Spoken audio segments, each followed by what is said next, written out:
Fnatic overstaying sometimes. So maybe that's what we'll see Tempo be able to do.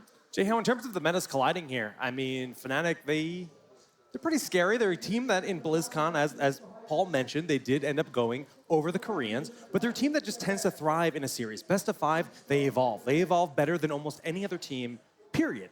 They're one of the few teams that have defined their own meta. They've gone out of their way to create ways to make their opponents uncomfortable and find ways to manipulate that. You know, we've talked about it. They said that in their region, they are able to play it so much, they're not afraid of using it again, that their opponents learn from them. But they are not afraid to bust out anything new against the North American opponents. So we'll see if they've got any quirks to their new meta. But again, they are pioneers in their own right. And we're going to see if Tempo Storm can deal with that.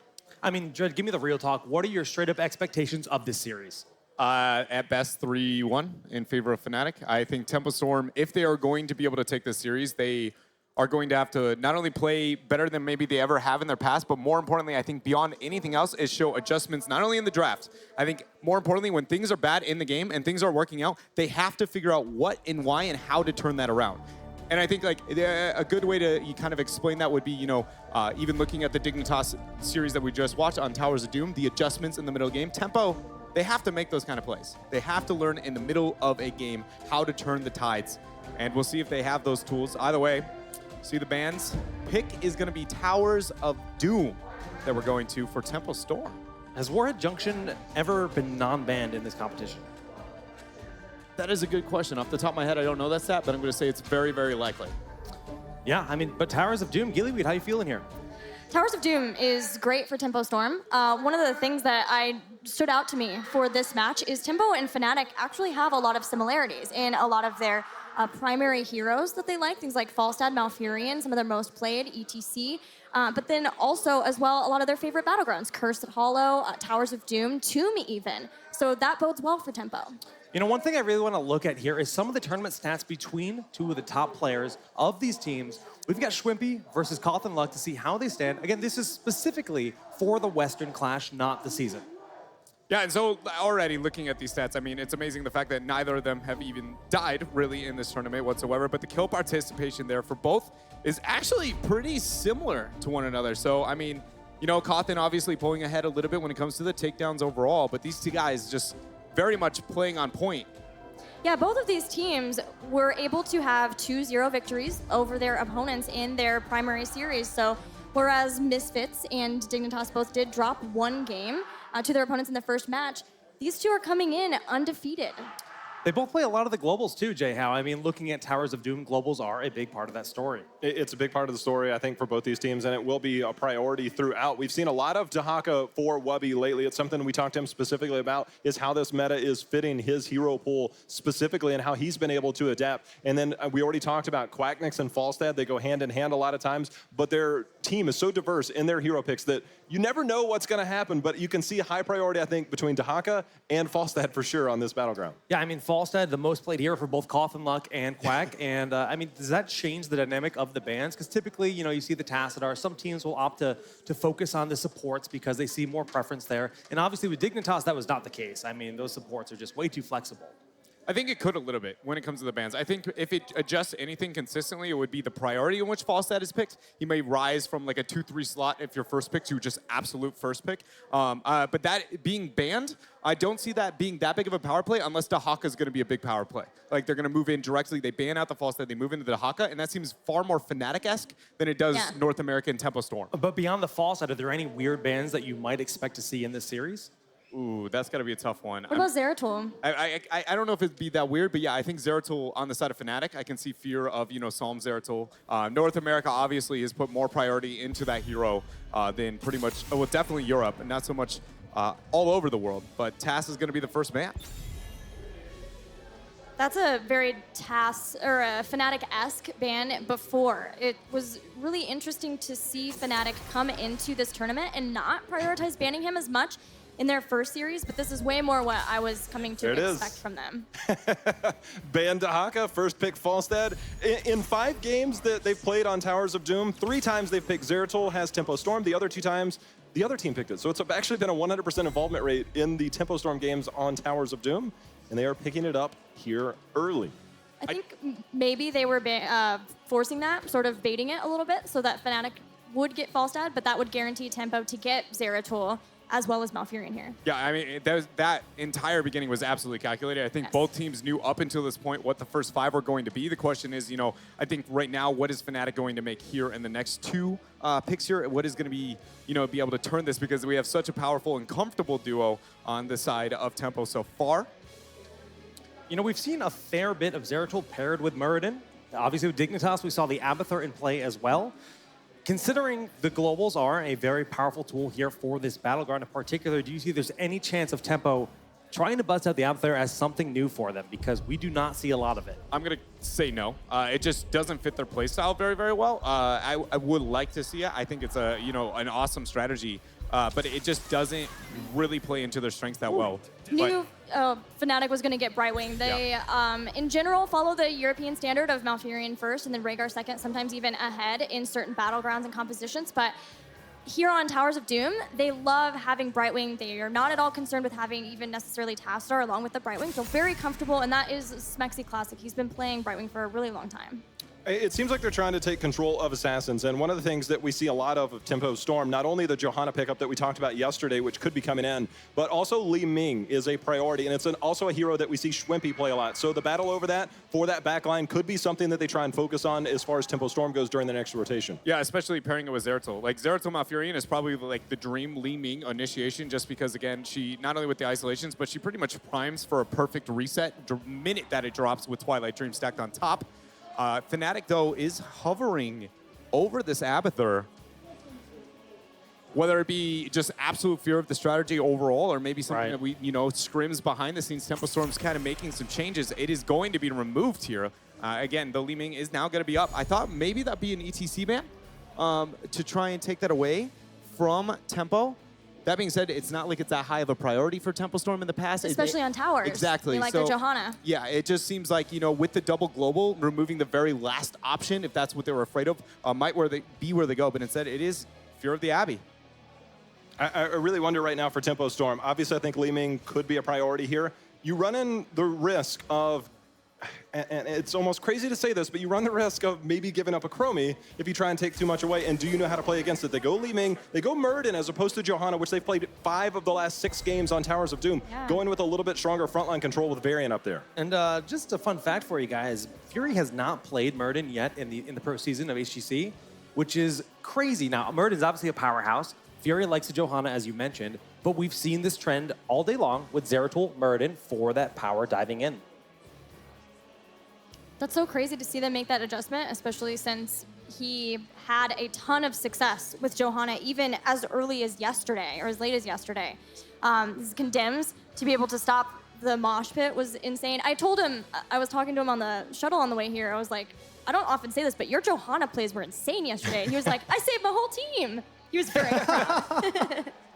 Is Ragnaros to pick up here for Webby? That's what I was thinking, and I was trying to figure out if that happens, how does that play into the double global effect of just Molten Core, buy time, double soak? Like, it does seem like it's going to be that, but I can also see them venturing outward, not playing as straightforward. There's going to be a Chromie, and in fact, the Anubarak there to be able to deal with the mage damage on the side of Tempo. So Tempo now has to move into something with auto attacks to be able to, have the damage output. Did you see that Fury smirk right before this? Or the Asmodan. So That's the same, right? Yeah, that's auto attack damage. we don't see a lot of Asmodan anymore, but one powerful combo we've seen in the past is the Global Annihilation farmed up with Zeratul to help secure the kill. It's a lot of burst damage. It's kind of a testament to being up against Fnatic. Fnatic were ones who would occasionally pick this Asmodan as a way of just sieging, even along with Li Ming, sometimes they would pick it, and it's these very long-range siege. And in the instance of Towers of Doom, you will help be able to stall out the tribute being picked up as well as push lanes, but it's crazy to see this Chromie, very long-range hero up against now Asmodan. I'm really scared for that Asmodan pick because, like, the number 1 and 2 ways that you move the Asmodan is you either go with the heavy siege and kind of, forcing somebody to respond to you in a specific lane, but you're looking into a double global. You aren't going to be able to make that happen. So then you go into the team fighting. Well, maybe you get a couple stacks. Asmodan can be very influential, but it's all going to be in magic damage, which a new Barak is going to be able to thrive in that scenario pretty effectively. So it just, I like the idea of the innovation. This is awesome to see Tempo moving out of their comfort a little bit, but it feels like that Anu Barak pick might have been the proper response with that coming in. So you feel this Asmo is fully premeditated, not like, let's try to make this work. This is a tried and true strat for them as far as they're concerned? I mean, it has to be. Like, for Tempo to be out of the box automatically means that they've already tried. This is their go-to. They don't fluctuate outside of what they know. Yeah. They do not risk that. They don't go, we've never played this before, let's give it a shot. This is we've practiced it, we think that this is the answer. And it's so much so that even if they saw a new Barak come in and they were like, we shouldn't pick a mage, it might be they haven't even practiced any other hero to replace the Asmodan. All right, well, we are ready for game number 1 of this best of 5 series. Take it away, Trixler and Grubby. Asmodan versus Chromie. Grubby, we have some poke wars on hand for us. Grubby, please do me a favor. Introduce our left team here. Yeah, I'm excited anytime we've got an Asmodan coming out. It's going to be Fnatic here on the left, though. In the blue, it's going to be Schwimpy, of course, Breeze, Wooby, Smexy. And they're going to be representing, and Quacknix, of course, they're going to be representing Fnatic here in the blue. On the right side in the red, it's Tempo Storm, Cattle, June. We've got Koth and Locke, Fury, and Psalm. Psalm going to be the playmaker here with his Zeratul. Yeah, gonna be exciting to watch that. I'm very excited for Cattle here with Asmodan. Asmodan's actually one of my favorites against Chromie because of the poke wars that happen. He has an easier time of hitting multiple members, but also doing an easier job of hitting Chromie because of the big range of his Globe of Annihilation. After finishing Sieging Wrath, he can just poke like crazy. So I'm excited to see how this will break out for our teams. 5v5 right in the middle, and this is gonna be the story of the game. Watching Asmodan throw out Qs, Chromie trying to hit people as well, just back and forth. Who says there's no poking in Heroes of the Storm? Yeah, and I mean, would you say it kind of helps that Asmodan has triple her health pool virtually? Yeah, he's a big guy. he's definitely got some weight there that gives him a little bit more health here. So you're going to watch these constant pokes. Also, the range is slightly longer than Chromie's as well. So Tempo Storm feeling like they're going to go head-to-head against this Chromie that is currently a 100% win ratio for Fnatic in the HGC. Yeah, I think they're at 7-0 right now. Teams have tried to bait out Chromie picks by going things that are weak against it, thinking that somehow they can beat Fnatic's Chromie anyway. There have been teams that wanted to feel that effect and have nonetheless fallen to it. Fnatic, they started playing it. They've always wanted to try out Chromie, they said. Yeah. But have never been allowed to do so by their drafter in Quacknix. And finally, Schwimpy's might has been unleashed. And here we are with the Chromie. Now, specialists like Asmodan, they form an interesting part here on maps like Towers of Doom. Bell towers, when you take them down, they come back here. Oh, Fury actually gets chunked down. No way. Oh, wow. Wow.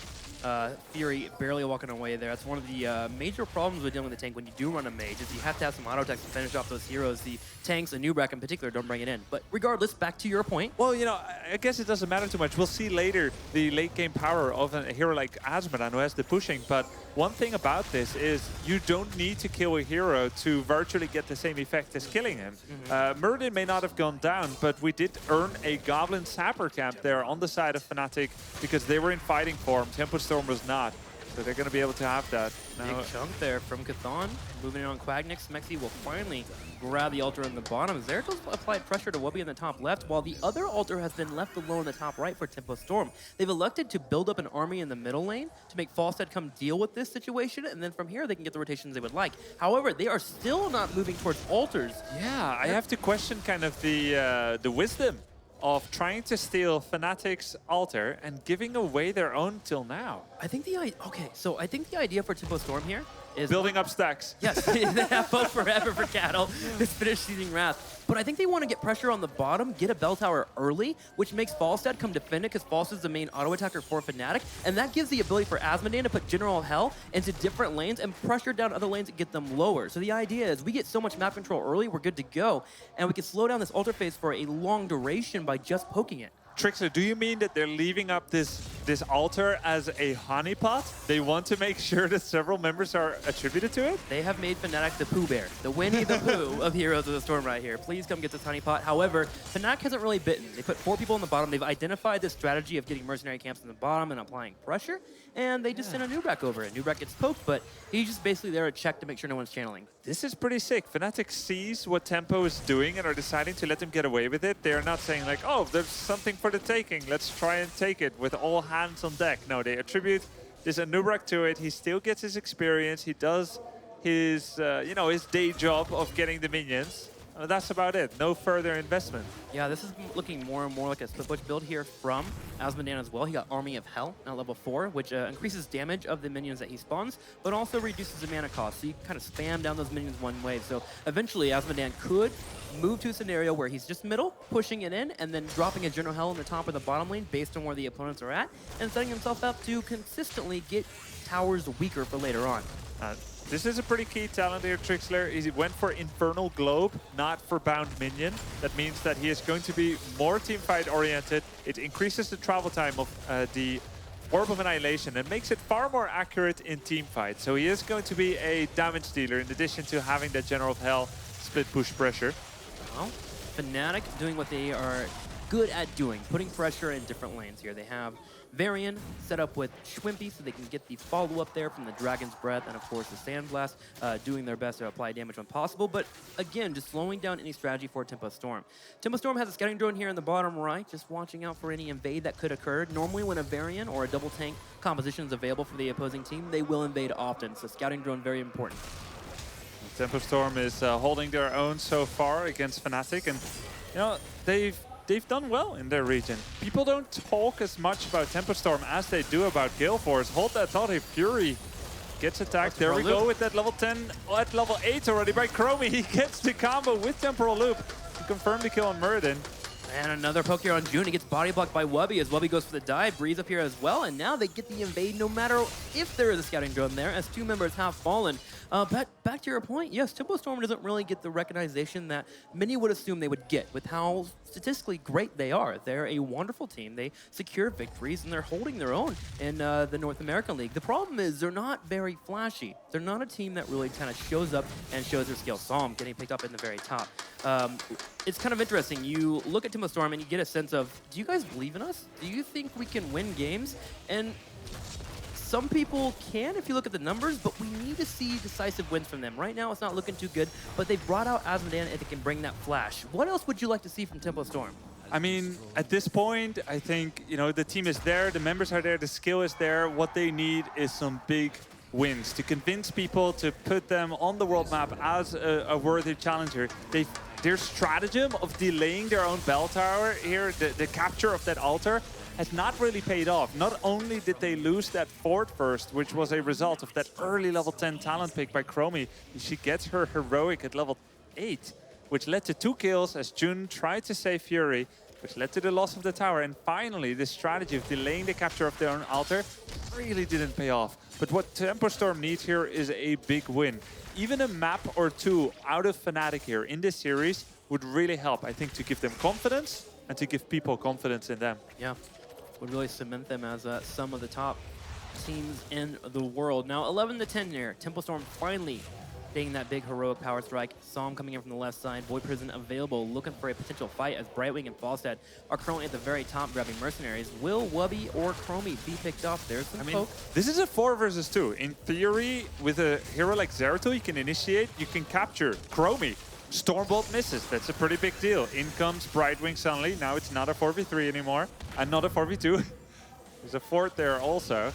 Yeah, unfortunate. Tempo Storm were just unaware of where Falstad and Brightwing was. They were doing a really good job of masking that, and so they didn't get the gauge. When the mercenary camps were finally grabbed, Fury went for the hard engage, but Schwimpy expecting it, make sure to play at max range. So I'm going in for the hard harass. Polymorph does come out. There's That's the a timeout. timeout. It's a 7-second ability. He's also caught in Void Prison. That means that he's going to be vulnerable for 10 seconds. Oh He's dodging all the damages. Everyone keeps aiming their shots, but Schwimpy dodges everything. He now takes out Muradin as well, and that's 3 kills for Fnatic. Absolutely great job there by Wubby. Schwimpy had no pressure whatsoever to come out of that timeout. He had a huge fort sitting there protecting him. I mean, it takes 7 seconds timeout. Void Prison takes 5. He literally could have got up, done a pirouette, and sat down again, and he'll still be fine. using that full duration to his advantage. And Tempo Storm still having one member down. They're about to spawn in 19 seconds, but Altars popping up in the top right and the top left, and Fnatic is taking it for free here, grabbing the Altar on the right, starting the boss even. Fnatic is brimming with confidence in everything they do. They literally put down a Nubarak and Chromie only in a 2 versus 4, defend the quote-unquote the opponent's bell tower that they captured with Tooth and Claw with 2 against 4. I mean, that feels... It almost feels insulting. Like you stand there with a hero like Chromie, who is supposedly weak against hard engage, and you're against Murden and Zeratul, and you get away with that? That's gotta sting for Tempo. Yeah, Fnatic is capitalizing on the respect that Tempo Storm is giving them as a good team, realizing, okay, we're probably gonna get ganked, they're probably setting up for kills, but Fnatic is just running the battleground so well that Tempo Storm, it just seems at a loss at the moment. They're gonna need to put it together soon. It's 40-13 at 9 minutes into the game, Grubby, which is pretty stellar to see for Fnatic, but Tempo Storm fans, you need to start getting control of the map, and they are doing so. They got mercenary camps. They finally have good poke here as well, finally getting Black Pole on Asmodan. So with that Sieging Wrath combination, finally they can chunk down their opponents.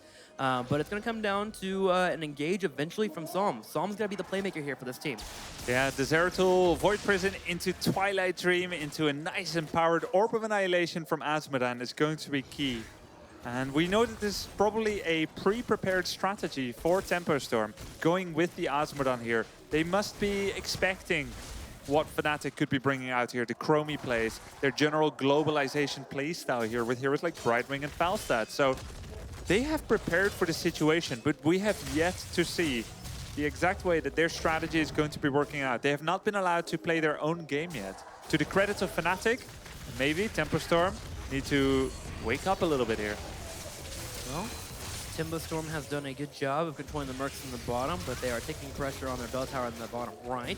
Sadly, Asmodan can't be here to help out with the assist as he's been in the top lane trying to take back a bell tower, but with Altars activating in the next 23 seconds, this is the moment for Tempo Storm to make a play. Fury is going to be taking that temporal loop, but luckily was able to get it canceled out using cleanse overall. So we got a slight pause here, but this is a pretty big moment. The poke from Asmodan's got to be on point.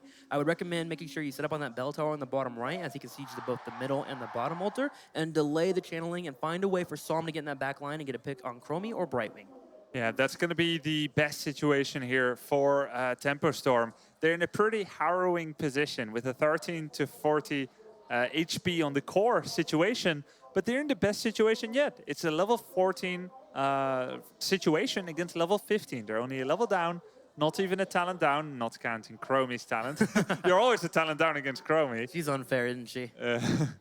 Well, we'll see if we can get back in here in a couple minutes, but yes, Tempo Storm, they're not out, as you're mentioning. This is Towers of Doom. This is the battleground that we see the most comebacks on. Once you get map control, and if you can stay with it and make the correct shot calls, you're always going to be in a spot where you can make that lead and come back in the game. So this is the moment where it has to happen, obviously. I think you can give up one of the altars safely if you win a team fight and take the other altar, and then grab bell towers afterwards. So an aggressive play should be coming from Tempo Storm. Fnatic should expect that and get ready, especially with Mighty Gust and Temporal Loop currently being down.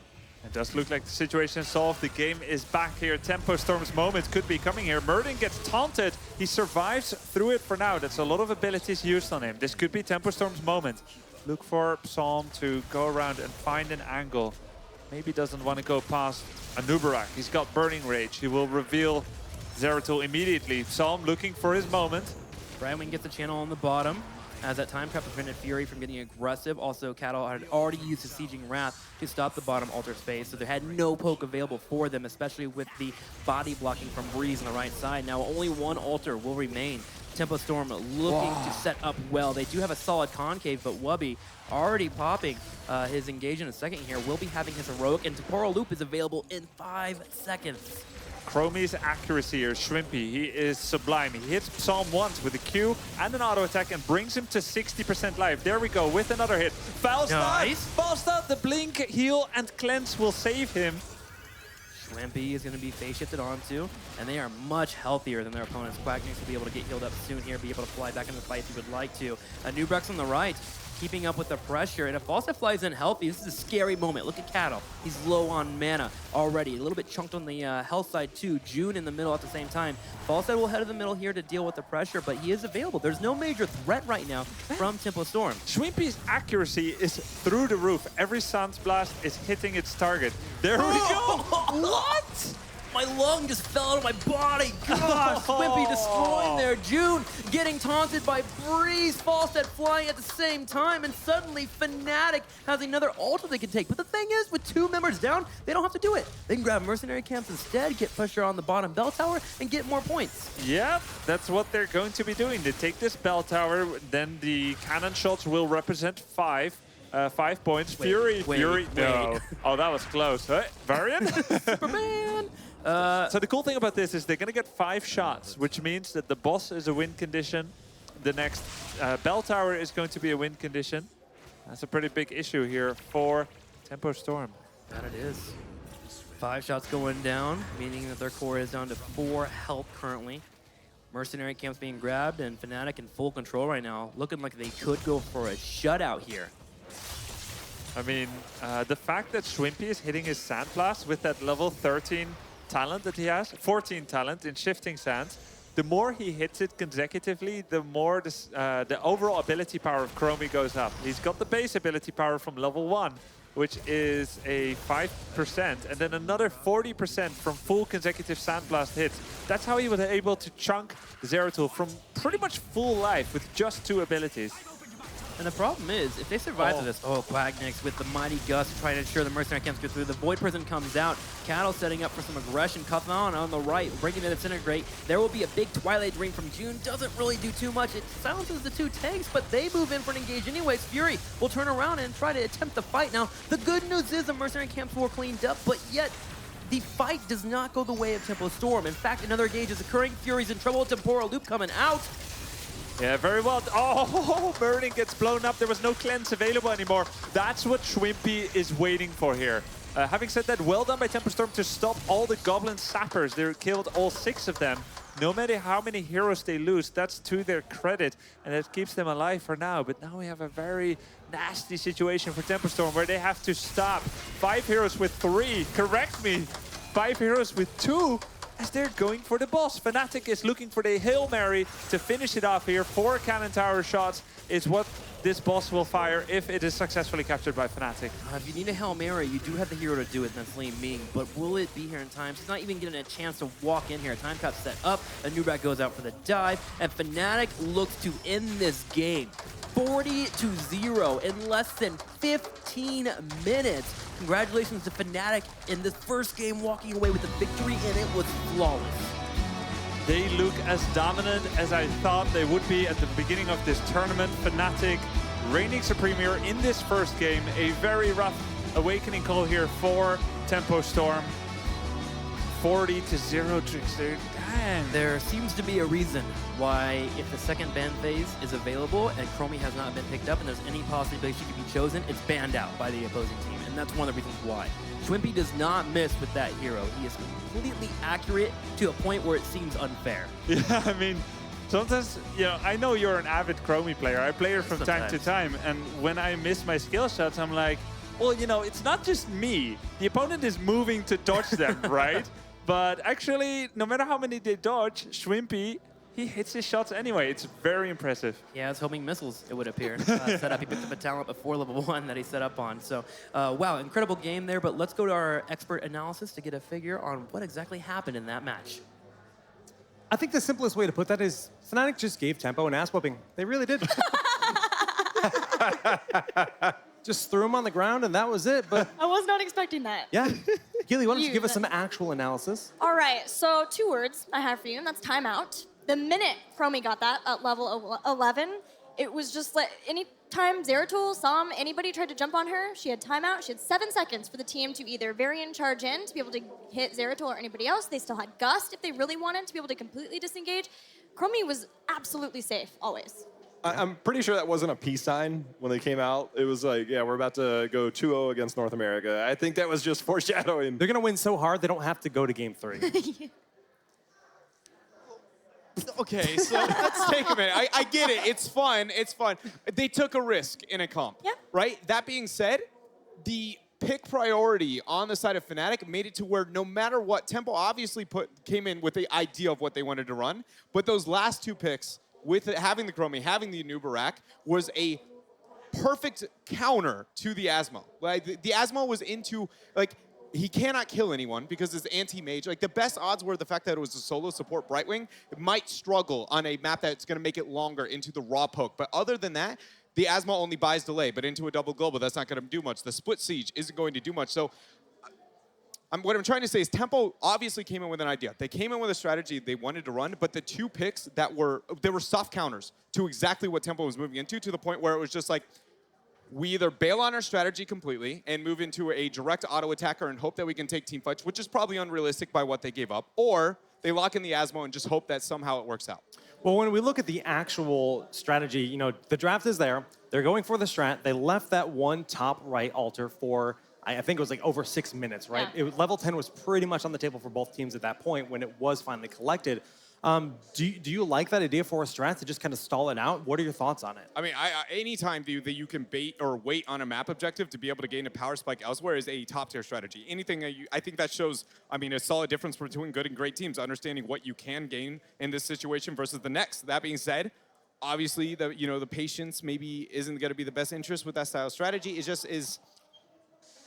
Like I said, that's why I was so afraid of the Anubra or the Asmodan. I think actually Asmo on that map has like a spot, and it just was not into that composition. There was no fight they could take that they had a chance in. Especially once Temporal Loop came in. That's not the normal heroic ability that comes in at level 8 instead. And so the minute they had that, Fnatic went in and were able to find somebody, and there was barely cleanse there. They were level 8, Tempo Storm, but utilizing that, figuring that out for Fnatic was the beginning of the end, it felt like. And I mean, Fnatic's composition was also brilliant in the fact that you take the Varian, you bait the cleanse, and that's a free kill. Pick a hero. That was it. That was it. That was all they had to do the entire game. And it was just like every situation, they didn't have the cleanse for it. And then at that point, there was one huge misplay, which single-handedly set Tempo so far behind, the strategy had no opportunity to come back. And that all started on the bottom bell tower. They went for the dive. He went for the Void Prison only on the bell tower, so then timeout would technically drop. Void would be totally fine. The turrets wouldn't be shooting, and they'd get the kill finally on Chromie. Turns out, stopped Chromie, which means Chromie just only got 5 free seconds of still being invulnerable.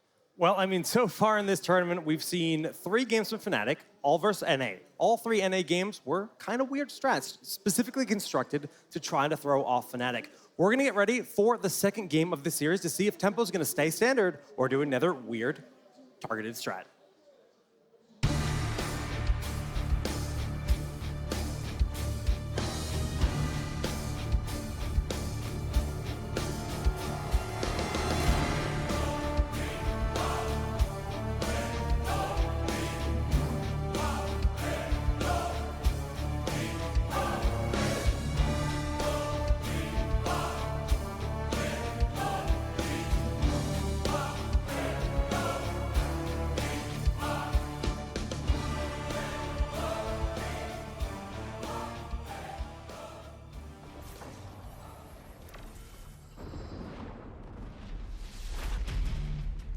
The pathetic wretches of this new realm already fear me. They should. So many souls for me to harvest. And I shall begin with theirs. This nexus, all its power, it will be mine! Those who oppose me invite their own demise. If the two of us have learned anything fighting fools like these before, it's that when we work as one, none can stand against us. We are Shogun! We will rule the Nexus! Or destroy it!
Terra Marines are the toughest frag magnets in the galaxy.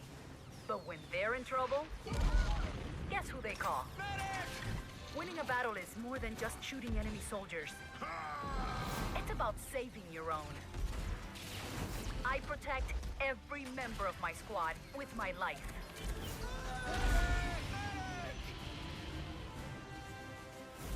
Sometimes I think I'm the only thing holding them together. Who am I? I'm Lieutenant Morales. I'm your man. Ugh. I'm gonna need a lot of bandages.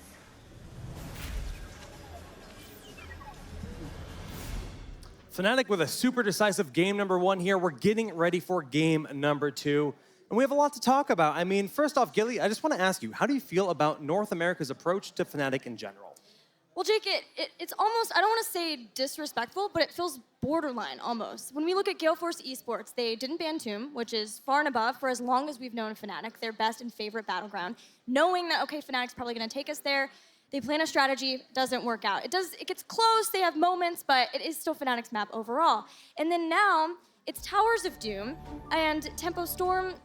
They have to know that Chromie is always a possibility, and if it's going to counter that strategy so hard, he's now 7-0 on his Chromie as Schwimpy. So maybe it was that they were just too far down the rabbit hole with that Asmodan strat in their minds, but I don't know, Tomb is still a possibility here.